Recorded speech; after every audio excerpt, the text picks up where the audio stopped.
बहुत समय लगता है भगवत प्राप्ति में, कई जन्म लग सकते हैं।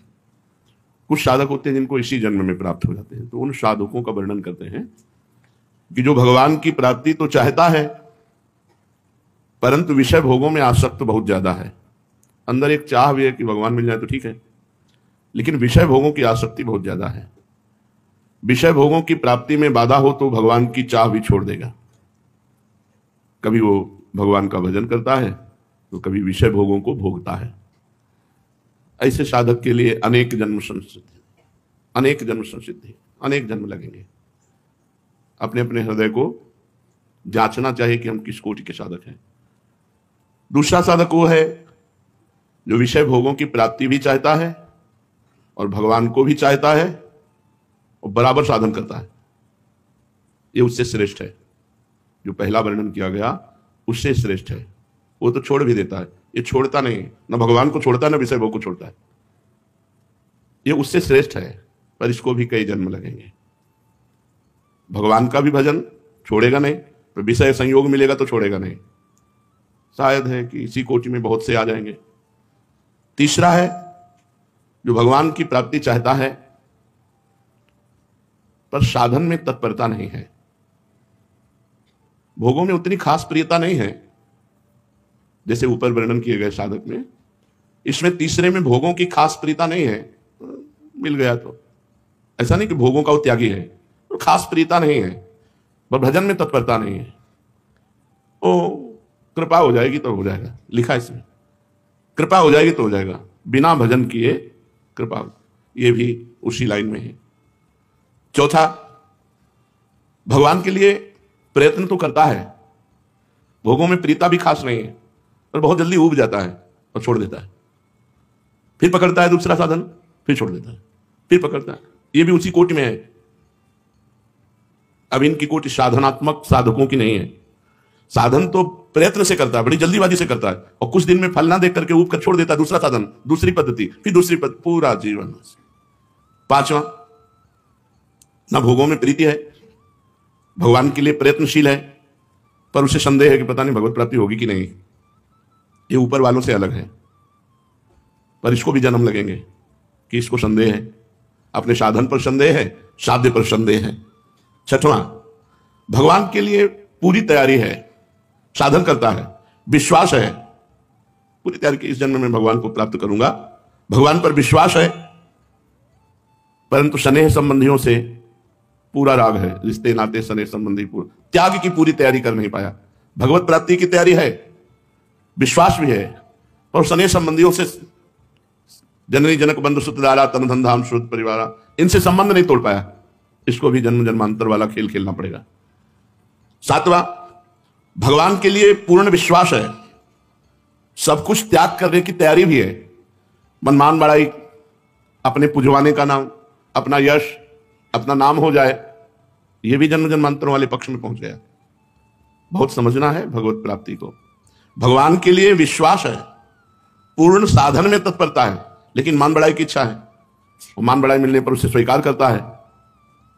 इस जन्म में पूरा काम हो जाना मुश्किल हो गया, क्योंकि फंस गया कीर्ति में, जो लोकैषणा है इसमें फंस गया। आठवां, भगवान के लिए पूर्ण विश्वास है, सत्याग साधना भी है, पर मनमानी करता है, गुरु की आज्ञा में नहीं रहता। त्यागी भी है, भजन भी करता है, पर मनमानी, गुरु की आज्ञा में नहीं, जब मन आया, जैसा मन आया, जो साधन मन आया वैसा करना, यह भी सफल साधक नहीं हुआ। नवां, भगवान के लिए विश्वास है, सब कुछ त्याग है, और एक लक्ष्य साधना में संलग्न है। अब आ गया 9वें नंबर पे, यह साधक है इसी जन्म में भगवत प्राप्ति। भगवान के लिए पूर्ण विश्वास, सब कुछ का त्याग, और एक साधन जो गुरु ने दिया उसी में संलग्न। जो साधना गुरु के द्वारा मिली उसे दीर्घ काल तक संलग्नता पूर्वक करता है। इससे भी बढ़कर 10वां साधक साधन भजन करता है, सब कुछ त्याग है, पर बेचैन है भगवान के लिए। हर समय उसके अंदर एक भगवान की मिलन की बेचैनी बनी हुई है, उसको आशा ही हो रहा है एक मिनट भगवान की प्राप्ति का, क्षण भर भी चैन नहीं है। वो सब कुछ समर्पित करने के लिए तैयार है इसी जन्म में। 9 से लेकर 10, ये इसी जन्म में, ये इसी जन्म में बहुत जल्दी भगवत प्राप्त हो जाएगा। 9वां इसी जन्म में भगवत प्राप्त होगा, लेकिन 10वां बहुत जल्दी भगवत प्राप्ति हो जाएगी, सालों में। भगवान की प्राप्ति के साधन में तत्पर है, सब कुछ त्यागने को तैयार है, हृदय में असह बेचैनी है, कब मिलेंगे भगवान, बस केवल भगवान की प्राप्ति के लिए बेचैनी उसके अंदर, वो इसी जन्म में बहुत जल्दी भगवत साक्षात्कार कर लेगा। 11वां, केवल भजन से प्रेम है, उसे यह भी बेचैनी नहीं कि भगवान मिले, 11वें नंबर पर है। वो केवल भजन में बेचैनी, उसके भजन न छूट जाए, भजन में अत्यंत प्रेम, कोई कामना नहीं, न भगवान से मिलने की न जगत की कोई काम, ये सर्वोपरि साधक है। भजन के लिए भजन, भजन के लिए भजन, और जो भगवान करें, जब चाहे जैसा करें, उनकी मौज, और हर समय महाआनंद में डूबा हुआ भजन में, सिर्फ इसको भजन से मतलब, ये सर्वोपरि बात आ गई। ये अपने को जमी, कई बार 2-3 बार तो उदाहरण दे चुके 2-4 दिन में, कि गोस्वामी जी कहते हैं जब तक नियम व्रत संयम सबको रघुनाथ जी आप तौलो पलड़े पे, लेकिन भूत भविष्य वर्तमान तीनों काल का मैं नीच हूं, वह पलड़ा मेरा भारी होगा, क्योंकि मेरे पास नाम है, भजन। ये जो 11वां लक्षण का साधक है, भगवान के भजन में अत्यंत प्रेम, संसार से निष्काम, और भगवत दर्शन की भी चाह की व्याकुलता नहीं, भजन की व्याकुलता, रात दिन भजन, भजन का फल भजन। भगवान की मौज हो तो मिल जाए, कि ना मौज हो तो ना मिले। कई बार ये सत्संग का अपने को केवल भजन से मतलब, भोग आदि की तो बात बहुत दूर रही, वो भगवान की भी प्राप्ति की चाह नहीं करता, वो केवल भजन के लिए ही भजन, हर समय भजन परायण। जो साधक मृदु स्वभाव वाला होता है, मृदु, मध्य, अधिमात्र, अधिमात्रतम, साधकों के 4 भेद किए गए। इसमें कोई उत्साह नहीं रहता, जो मृदु साधक है उत्साह नहीं रहता, वैसे प्रतिभाहीन होता है, मानसिक रोगी होता है, मन में मनोराज्य चल रहे, कल्पनाएं चल रही है, और यह होता है गुरु अवहेलना से। दुष्कर्मी, अधिक खाने वाला, स्त्री आसक्त, चंचल चित्त, निर्दयी, अल्पवीर्य, पापरत, और भजन भी करता है, ये साधकों की श्रेणी में रखा गया, पर है नहीं। भजन भी करता है, पर इसको का बहुत बहुत जन्मों का खेल है। मध्य साधक सर्वत्र अपने भगवान को देखने की चेष्टा, क्षमाशील, मैं जो कर रहा हूं उससे पुण्य मिलेगा, पुण्य से सुख मिलेगा लोक परलोक में। प्रिय बोलने वाला, जितेंद्रियता धारण करने की कोशिश करने वाला, गुरु आज्ञा पे चलने वाला, चेष्टा कर रहा है, पर हर कार्य में वो पुण्य देखता है। गुरु सेवा करूंगा उससे पुण्य होगा, पुण्य से ये सुख मिलेगा, ये श्री जी की आरती करूंगा इससे पुण्य होगा, पुण्य से ये सुख मिलेगा, वो पुण्य देखता है सेवा परायणता में, सब में। ऐसे साधक को मध्य साधक कहते हैं। ये अगर सावधान हो जाए और पुण्य भावना छोड़ दे तो 9 वर्ष में भगवत प्राप्ति हो जाएगी। इसके लिए तो जन्म जन्म कहा गया, जो पहला मृदु साधक, इसके लिए कहा गया केवल एक बात छोड़ दे, पुण्य लाभ। पुण्य लाभ होगा, हमें पुण्य, जमुना जी जा रहे हैं हमें पुण्य मिलेगा, राधा वल्लभ जी जा रहे हैं पुण्य मिलेगा, गुरु जी की सेवा करें पुण्य, ये पुण्य लाभ छोड़ करके साधना में लिप्त हो जाए, आसक्त हो जाए, तो 9 वर्ष में भगवत प्राप्ति हो जाएगी इसको, क्योंकि सही चल रहा है, गुरु आज्ञा पे चल रहा है, साधन पे चल रहा है। इससे श्रेष्ठ साधक अधिमात्र साधक, स्थिर बुद्धि, मंत्राकार वृत्ति, नामाकार वृत्ति, मनोलय के साथ साधना, उसी में डूब रहा है। मंत्र चल रहा है बस उसी में डूब रहा है, नाम चल रहा है उसी में डूब रहा है, वाणी पाठ तो उसी में डूब रहा है। वीर संचित, ब्रह्मचारी, स्वाधीन, किसी विषयों के अधीन नहीं, दयावान, क्षमावान, सत्यनिष्ठ, गुरु सेवा परायण, साधन में तनिक भी प्रमाद नहीं, हर समय पूर्णतया साधन में ही लगा। ऐसा महाबुद्धिमान साधक 6 वर्ष में भगवत साक्षात्कार कर लेगा, 6 वर्ष में भगवत साक्षात्कार कर लेगा। जो अधिमात्र साधक है 6 वर्ष में भगवत प्राप्ति हो जाएगी। रात दिन मंत्राकार वृत्ति, ब्रह्मचर्य परायण, यार 6 वर्ष की तो बात है, जाने कितने करोड़ जन्म बर्बाद कर दिए। स्थिर बुद्धि, मंत्र में, नाम में, तदाकार वृत्ति, मनोलय के साथ जब मन डूब रहा है उसी में, राधा राधा राधा राधा। ब्रह्मचर्य परायण, स्वाधीन, किसी विषय के अधीन नहीं, दयावान, क्षमावान, सत्यनिष्ठ, गुरु सेवा परायण, और साधन में पूर्ण समर्पित चित्त, जिद्दी स्वभाव, उत्साही, बलवान। बलवान को मतलब पहलवान से नहीं है, इंद्रिय बलवान, मनोबलवान, इंद्रिय और मन को जो अपने अधीन कर लिए हैं, इस सबसे श्रेष्ठ साधक की बात हो रही। महान शौर्यशाली, शास्त्रों का ज्ञाता, अभ्यास परायण, किसी से मोह नहीं, किसी भी विषय से व्याकुलता नहीं, मिताहारी, थोड़ा पाने वाला, विशुद्ध आचरण, सबके प्रति अनुकूल व्यवहार, भगवान का नित्य शरणागत, गुप्त रूप से निरंतर भजन में लगा हुआ साधक 3 वर्ष में भगवत प्राप्ति कर सकता है। 3 वर्ष में भगवत प्राप्ति, और ध्रुव जी ने तो 6 महीने में भगवत प्राप्ति की।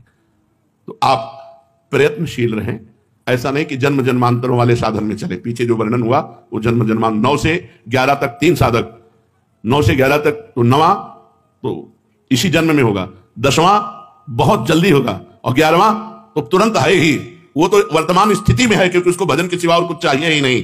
तो इसमें पहला मृदु साधक जिसको जन्म जन्मांतर लगेंगे, मध्य साधक 9 वर्ष में भगवत प्राप्ति, अधिमात्र साधक 6 वर्ष में भगवत प्राप्ति, और अधिमात्रतम साधक 3 वर्ष में भगवत प्राप्ति। जैसे अपने लोगों के गंगा किनारे का जो समय कटा 20 वर्ष, वो इसी में कटा। न खान पान, न मित्रता, न रिश्ते, न नाते, न कोई, न कुछ नहीं, केवल भगवान शिव शिव शिव शिव शिव, शाम सदा शिव। हर पवित्र है तो मंत्राकार वृत्ति, अपवित्र है तो बस हर समय वायु स्पर्श करती तो ऐसे करते गंगा, हमारे भगवान शिव आलिंगन कर रहे हैं वायु रूप से। बड़ा मनोभाव, बड़ा आनंद का भाव होता है। तो आप क्या समझते हैं हम किडनी के रोग में पीड़ित पड़े रहते हैं? पद चल रहा है, सामने प्रियाजू की झांकी है, कैसे तुम्हें बताएं? कुछ नहीं है, मतलब अपने कमरे में बैठे, सामने युगल सरकार है, आरती हो रही, आरती की जय श्याम सुंदर, नंद के नंदन राज, सामने वो बैठे, वहां कुछ आनंद की कमी है क्या? पर अपने लोग आनंद ढूंढ रहे हैं भोगों में, विषयों में, जगत में, इसलिए हमारी दुर्दशा हो रही है। नहीं, एक बार जिद्दी स्वभाव बनाओ, एक बार विषयों से पिंड छुड़ा लो। विषयों में सुख नहीं है, केवल आकर्षण है। भगवान में आकर्षण भी है और सुख भी है, विषयों में सुख नहीं। हमारी बात समझ लो, केवल भ्रम है, आकर्षण है। यदि तुम पहले चिंतन न करो विषय का और फिर भोग लो, तुम्हें सुखानुभूति हो जाए तो मुझे बता लेना। जब तुम चिंतन करते हो विषयों का और भोगते हो तो वो चिंतन वाला सुख तुम्हें मिलता है। आकर्षण केवल है, सुख नहीं है। भगवान सुख समुद्र भी है और आकर्षण भी है, उन्हीं का आकर्षण है। इसमें विश्वास करे साधक कि बिना साधना के भगवत प्राप्ति नहीं हो सकती। न वेश धारणम सिद्धे कारणम न च तत्कथा क्रियैव कारणम सिद्धे सत्यमेतन न संशया। ना तो भेष बनाने से भगवान मिलते हैं, कपड़ा रंगने से, और न बहुत बात बनाने से, चातुरता पूर्वक बहुत बातचीत उपदेश करने से भगवान नहीं मिलते। भगवान मिलते हैं भजन करने से। क्रियैव कारणम सिद्धे, क्रिया ही कारण, भजन क्रिया ही सिद्धावस्था के लिए कारण है। सत्यमेतन न संशया, मेरी इस बात में संदेह मत करना। न भगवान भेष धारण करने से मिलते हैं, न भगवान बातचीत लच्छेदार भाषण करने से मिलते हैं। भगवान मिलते हैं तो भजन करने से मिलते हैं। असल में ऊंचा साधक वही है जो अपना सर्वभार भगवान पर छोड़कर निरंतर, बस यही है जीवन का सार, अगर पकड़ पाओ तो पकड़ पाओ। असल में ऊंचा साधक वही है जो सर्वतोभावेन अपना भार भगवान पर समर्पित करके रात दिन भगवान के भजन में लगा। बस दुनिया का परपंच, दुनिया के योग साधनाएं भगवान पर, इस पर बहुत बार चर्चा हुई। आश्रय और भजन वही सर्वत्र लिखा हुआ है, जो हृदय में आता है वही लिखा हो। असल में ऊंचा साधक वही है जो सर्वथा सर्वतो भावेन भगवान में समर्पित है। सर्वतो भावेन, कोई भी भावन्य से नहीं, सब भगवान से, और अपने को भगवान पर छोड़ दिया और खूब भजन में तत्पर। बस सार बात यही। अब भजन में प्रीति कैसे होगी?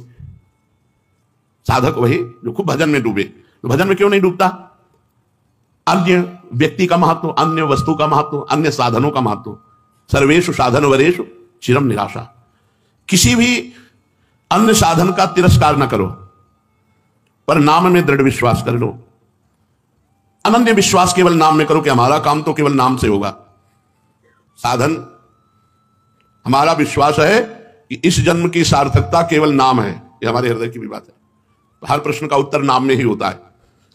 नाम से ही, बहुत ध्यान से सुनना है, बड़े अमृतमय वचन, सिद्ध पुरुष के वचन है। नाम से ही सब कुछ हो जाएगा।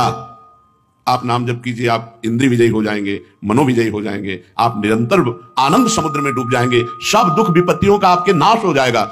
नाम से ही सब कुछ हो जाएगा, विश्वास कर लो। नाम की जितनी महिमा शास्त्रों में और लिखी है, संतों ने गाई है, सब थोड़ी है, पूरी कोई नहीं गा सकता। कहां लगी नाम बढ़ाई और राम न सकहि नाम गुण गाई।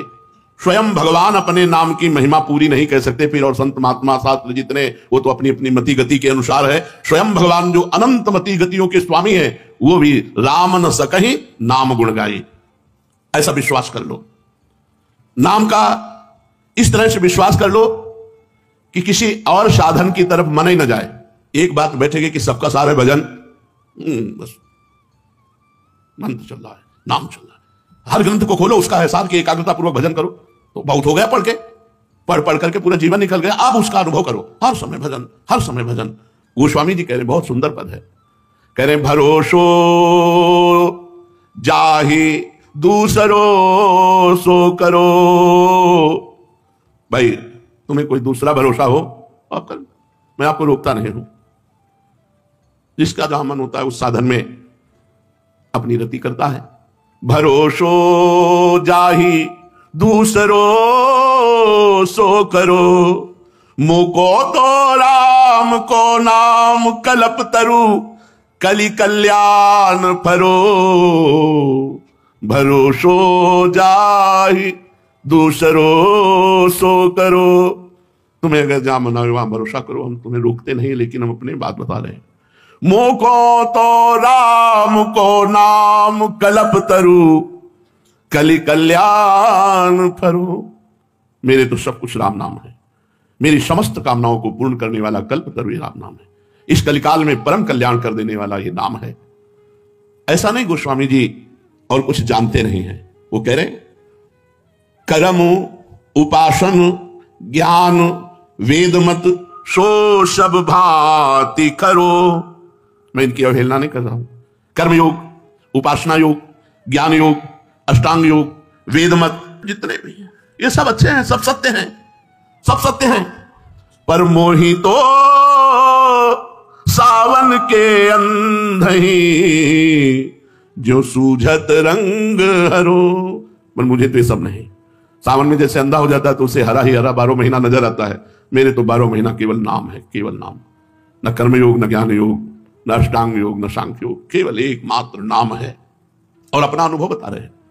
चाटत रहो स्वान पातरी जो, कबहू न पेट भरो। बहुत सी साधनाएं की, लेकिन उनसे हमें विश्राम नहीं मिला। बहुत से भोग भोगे, लेकिन उनसे मुझे विश्राम नहीं मिला। सोहो सुमिरत नाम सुधारस, पेखत परु सिधरो, भरोसो जाहि दूसरो सो करो।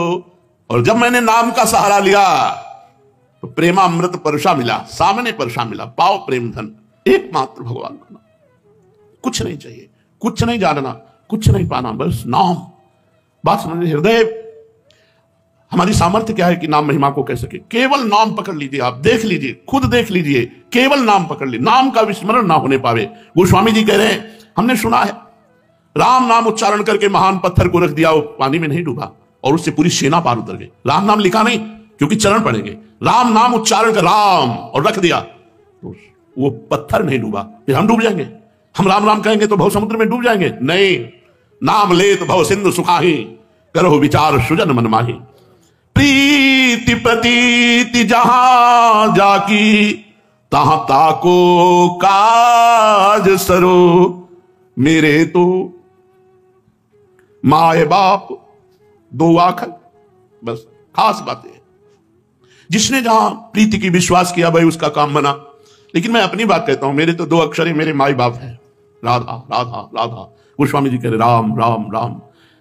मेरे तो माए बाप दो आखर, हों शिशु अरनी अरो। जैसे छोटा बालक और कुछ खा के जीवित ही नहीं रह सकता, केवल मां के स्तनों का दुग्ध पान करके ही जीवित रह सकता है, ऐसे मैं तो बालक हूं। मेरे माई बाप मेरे राम नाम दो अक्षर हैं, बस इन्हीं से मैं जीवित हूं, इन्हीं से मैं पोषित हूं। शंकर साखी। देखो, महापुरुषों को आवश्यकता नहीं है किसी कसम की, लेकिन प्रायः महापुरुषों ने कसम खाई है क्योंकि हम लोग बड़े अविश्वासी हैं। जैसे हरिवंश महाप्रभु ने कहा, रहो को काहू मन ही दिए। जैसे गोस्वामी जी कहे, भरोसो जाहि दूसरो सो करो। तुम्हारे मन में आवे तो तुम जिसका मन आवे भरोसा करो। ऐसे हरिवंश गोसाई चंद कृपा करके कह रहे हैं, हमारे प्राणाधार हैं, रहो को काहू मन। कोई कहीं भी मन दो, लेकिन मेरे प्राणनाथ श्री श्यामा शपथ करो तृण से, कसम खा के कहता हूं, तृण छू के कहता हूं कि मेरे प्राणनाथ श्री श्यामा है, मेरा सर्वस्व श्री श्यामा है। यहां गोस्वामी जी कह रहे हैं, शंकर साखी जो राखी कहो कछु, तो जरि जी गरो। भगवान शंकर को साक्षी करके कहता हूं, यदि कुछ भी छुपा रहा हूं, मैं बिल्कुल हृदय खोल के कह रहा हूं, अगर कुछ भी झूठ बोलूं तो मेरी जबान गल करके गिर जाए। अपनो भलो राम नाम ही ते, तुलसी समुझी परो। हमारा तो एकमात्र नाम से ही यही हमारी समझ में आया है। वो स्वामी जी कह रहे हैं, भगवान शंकर को साक्षी करके कहता हूं, यदि जरा भी झूठ बोलूं तो हमारी जबान गल जाए। मेरे जीवन का सार है राम नाम, बस राम। ये दो अक्षर मेरे माई बाप है, मैं बालक हूं, मैं इसी से जीवित हूं। ये नाम में ऐसी आदर बुद्धि हो जाए, नाम में ऐसा प्रेम हो जाए, मुझे नाम ही भी नहीं चाहिए। जैसे 11वां साधक का लक्षण सुना कि उसके अंदर भगवत दर्शन की भी लालसा नहीं, केवल भजन के लिए भजन, केवल भजन। हमें नहीं अधिकार दिखाई देता कि हम आपकी लीला में प्रवेश पाएं, आपका साक्षात्कार करें, वो आप जानो। लेकिन हम तो हर समय केवल आपके नाम को ही अपना स्वामी, अपना इष्ट, अपना जीवन, अपना धन, अपना सर्वस्व मानकर रखेंगे। नाम में वैसी ही आदर बुद्धि हो जैसी भक्त की भगवान में होती है, और भगवान से भी ज्यादा। क्योंकि भगवान के हृदय में रहते हुए हमारा कल्याण नहीं हुआ। सबके हृदय क्षत विकारी, सकल जीव जगदीन दुखारी। लेकिन जिस दिन से भगवान का नाम कृपा कर जिह्वा पे आया, उसी दिन से आनंद, उसी दिन से भव समुद्र से पार होने का उत्साह हो गया। नहीं तो भगवान तो जन्म जन्मांतर हमारे हृदय में बैठे रहे, कहां मंगल हुआ? मंगल तब हुआ जब भगवान का नाम हमारी जीभ पर आ गया। इसलिए साधक को चाहिए कि बड़े सत्कार से दीर्घ काल तक निरंतर नाम जपने का अभ्यास करे। बस नाम जप ही है। कलयुग केवल नाम आधारा, सुमिर सुमिर नर उतरे पारा। अत्यंत मनोयोग के साथ, आदर बुद्धि के साथ जितना नाम जप करोगे, ये नाम ही जैसे अग्नि के स्पर्श से कितना पहाड़ जमा हुआ ईंधन वो भस्म हो जाता है, ऐसे सारे पाप, सारी मलिनता, सारी वासनाएं भस्म हो जाती हैं और भगवत स्पर्श का अनुभव होने लगता है, भगवत आनंद का अनुभव होने लगता है।